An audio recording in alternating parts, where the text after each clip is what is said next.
Shopping போர்ட நம்ம வீட்லயே எப்படி மெயின்டெயின் பண்ணலான்னு பார்க்கலாம். ஸோ இந்த உடன் போர்ட் வாங்கி நியர்லி 2 இயர்ஸ் ஆயிருச்சு. சூப்பர் டெக்னிக்கால என்னுடைய போர்ட நான் எப்படி மெயின்டெயின் பண்றேன்னு பார்க்கலாமா? ஃபர்ஸ்ட் நான் வந்து எந்த டிஷ் வாஷர் உங்க வீட்ல இருக்குதோ, அந்த டிஷ் வாஷர் வச்சு நல்லா கம்ப்ளீட்டா போர்ட நல்லா வாஷ் பண்ணிருங்க.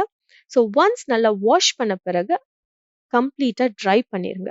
ஸோ ட்ரை ஆன பிறகு பார்த்தீங்கன்னா, உங்ககிட்ட என்ன ஆயில் இருக்குதோ, கோகனட் ஆயிலோ, காஸ்டர் ஆயிலோ ஊத்தி, நான் வந்து எல்லா சைட்ஸ்லயும் இந்த உடன் போர்ட்ல உள்ள எல்லா சைட்ஸ்லயும் இந்த ஆயில் அப்ளை ஆற மாதிரி நான் வந்து எல்லாத்தையும் ரப் பண்ணி எடுத்துக்கிடுறேன்.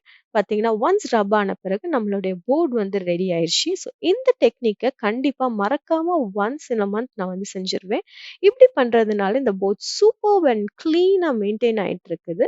இன்னும் இந்த மாதிரி டிப்ஸ் அண்ட் ட்ரிக்ஸ் உங்களுக்கு வேணும்னா, கண்டிப்பா என் சேனல சப்ஸ்கிரைப் பண்ண மறந்துறாதீங்க. உங்க ஃப்ரெண்ட்ஸ் அண்ட் ஃபேமிலிஸோட இந்த டிப்ப கண்டிப்பா ஷேர் பண்ணி என்ஜாய் பண்ணுங்க.